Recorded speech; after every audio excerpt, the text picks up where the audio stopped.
Hey guys, welcome to Mom and Daughter's Kitchen. இன்னைக்கு நாம பார்க்க போறது ஒரு evening snacks recipe veg mayo sandwich. இந்த வெஜ் மயோ சாண்ட்விச் வீட்லயே எப்படி செய்யறது நம்ம இன்னைக்கு பார்க்கலாம். அதுக்கு தேவையான பொருட்கள் என்னன்னு ஃபர்ஸ்ட் பார்த்துடலாம் நம்ம. Bread, mayonnaise, cheese, carrot, cabbage, capsicum, onion, green chilli, coriander leaves, mint chutney, butter, pepper powder, salt. இந்த மாதிரி ஒரு பவுல் எடுத்துக்கிறேன். அதில் ஆனியன் சேர்த்துக்கிறேன், capsicum, cabbage, carrot, green chilli எல்லாமே பொடி பொடியாக கட் பண்ணியிருக்கேன். இப்போ வந்து coriander leaves, salt, pepper, 3 spoon mayonnaise சேர்த்துக்கிறேன். இது வந்து நான் கடையில் வாங்கின மயனேஸ்ன்றதுனால கொஞ்சம் திக்காக இருக்குது. வீட்டில் செஞ்சோன்னா நமக்கு இன்னும் கொஞ்சம் லிக்விடாக கிடைக்கும். ஸோ உங்களுக்கு நல்லா கிளறதுக்கு ஈஸியாக இருக்கும். இப்போ இதை நல்லா மிக்ஸ் பண்ணிக்கலாம்.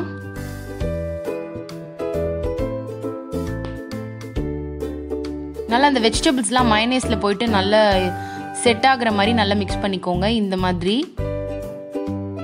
இப்போ இந்த மாதிரி 2 பிரெட் ஸ்லைஸ் எடுத்துக்கிறேன். பட்டரை நல்லா பிரெட்டில் ஃபுல்லும் ஸ்ப்ரெட் பண்ணிக்கலாம்.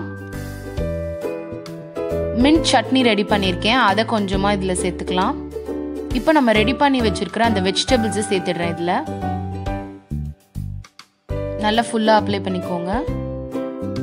இன்னொரு பிரெட்டில் அதே மாதிரி பட்டரை வந்துட்டு தடவிக்கலாம். அதுக்கப்புறம் மின்ட் சட்னியும் தடவிக்கிறேன். இப்போ அந்த வெஜிடபிள்ஸ்க்கு மேலே கொஞ்சமாக சீஸை நல்லா துருவிடுறேன். இப்போ இதை மூடிடலாம். பாருங்க, நல்லா க்ளோஸ் ஆயிடுச்சு. இப்போ ஒரு பேனில் பட்டர் சேர்த்துக்கிறேன் நடுவில். இப்போ அந்த பிரெட் ஸ்லைஸ் அதில் வச்சிடலாம். இது கொஞ்சம் நல்லா கிறிஸ்பியாக ஆகணும், அப்போ தான் உங்களுக்கு சாப்பிடும் போது நல்லா கிறிஸ்பியாக இருக்கும். இப்போ இதை திருப்பிக்கலாம். இது வந்து நல்லா கிறிஸ்பியாக இருக்கு.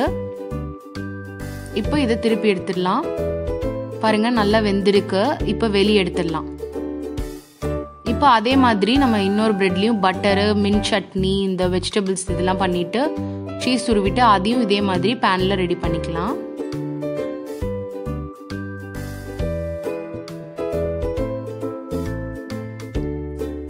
இப்போ நமக்கு சுவையான வெஜ் மயோ சாண்ட்விச் ரெடி ஆயிடுச்சு. ஈஸியாக வீட்டில் பண்ணிடலாம். குவிக் ஈவினிங் ஸ்நாக்ஸாக பண்ணிடலாம். இதை நீங்கள் கண்டிப்பாக இன்றைக்கே ட்ரை பண்ணி பார்த்துட்டு எப்படி இருக்குன்னு சொல்லுங்கள். இந்த வீடியோ உங்களுக்கு பிடிச்சிருந்துச்சுன்னா லைக் பண்ணுங்கள், ஷேர் பண்ணுங்கள், கமெண்ட் பண்ணுங்கள். அப்படியே மறக்காமல் பக்கத்தில் இருக்க பெல் ஐக்கானை கிளிக் பண்ணுங்கள். இதுவரை நம்ம சேனலை சப்ஸ்கிரைப் பண்ணலைன்னா மறக்காமல் சப்ஸ்கிரைப் பண்ணிடுங்க. தேங்க்யூ.